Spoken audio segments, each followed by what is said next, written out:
Marine archaeologists have definitively identified two long-known shipwrecks off the coast of Costa National Park in Costa Rica as the remnants of Danish slave ships that vanished centuries ago. This revelation not only sheds light on a significant chapter of maritime history but also restores the ancestral lineage of a local community, affirming their roots in a narrative long obscured by time. For years, the wrecks, situated in the shallow waters of Costa Rica's southern Caribbean coast, were locally believed to be pirate ships due to their dispersed and broken state. This assumption, held by fisher people who settled in the area in 1826, stemmed from the belief that the vessels might have capsized during a battle. However, the ships' true identities came into question in 2015 when American marine archaeologists unearthed distinctive yellow bricks within one of the wrecks. These bricks were a crucial clue, as they were produced in Flensburg, Germany, during the 18th and 19th centuries specifically for Denmark and its colonies, a style not common in other European nations at the time. Historical records had documented the 1710 shipwreck of two Danish slave vessels off the Central American coast, the Fridericus Quartus, which was set ablaze, and the Christianus Quintus, which was swept away after its anchor rope was severed. The precise location of these wrecks, however, remained unknown until recent investigations. In 2023, marine archaeologists from the National Museum of Denmark and Denmark's Viking Ship Museum conducted an underwater excavation of the Costa Rican sites. They retrieved wood samples, brick fragments, and several clay pipes. Subsequent scientific analyses at the National Museum and the University of Southern Denmark corroborated the historical accounts.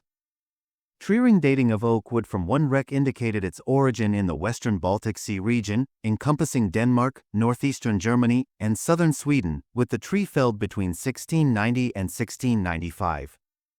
The yellow bricks matched the dimensions of those manufactured in Flensburg for Danish use, and the clay used in their production was traced to southern Denmark, specifically areas known for brickmaking in the 18th century. Furthermore, the size, shape, and designs of the recovered clay pipes identified them as Danish artifacts made just before the 1710 shipwrecks. The analyses are very convincing, and we no longer have any doubts that these are the wrecks of the two Danish slave ships, stated David Gregory, a marine archaeologist and head of the Maritime Research Center Njord at the National Museum of Denmark. He highlighted the charred and sooty timbers, aligning perfectly with historical accounts of one ship burning. Andreas Kalmeyer Bloch, another marine archaeologist who led the excavations, emphasized the significance of the discovery for both Danish history and the local population in Costa Rica. He recounted the dramatic journey of the ships from Copenhagen to West Africa and their eventual arrival at Costa, marked by a rebellion by the enslaved people, a navigational error, and a mutiny by the crew. Historical archives reveal that approximately 800 individuals were aboard the two ships. Due to smog, the vessels went off course, landing in Costa Rica on March 2, 1710. Fear of pirates and local inhabitants led to disagreements among the captains, culminating in a mutiny by both sailors and the enslaved Africans, after which around 650 people remained. The most dramatic part is the lives that changed due to this event. More than 600 Africans were left on the beach, in what today is Costa National Park, Bloch explained. He underscored the profound impact of this discovery on the identity of the local Afro-Costa Rican community, proving their presence in the Limon province a century earlier than official records indicated. This decade-long effort to identify the shipwrecks and connect them to the community's heritage was spearheaded by a group of young scuba divers of African and indigenous descent.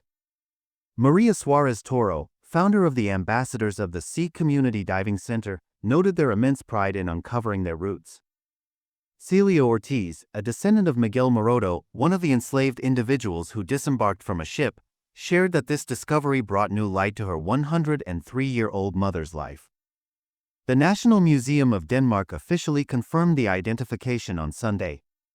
This landmark finding, supported by Denmark's Njord Research Center and collaborations with various universities and Costa Rican conservation entities, marks Costa Rica's first underwater archaeological excavation. To protect the artifacts and marine environment, the wreck sites will be limited to non-invasive tours. Historical records suggest that around 100 of the approximately 690 enslaved Africans aboard the ships were later recaptured and sent to cacao plantations, while others escaped. This discovery provides critical new insights into the region's colonial history and the transatlantic slave trade, with Costa Rica's National System of Conservation Areas, SINAC, planning to integrate these findings into educational programs at Costa National Park.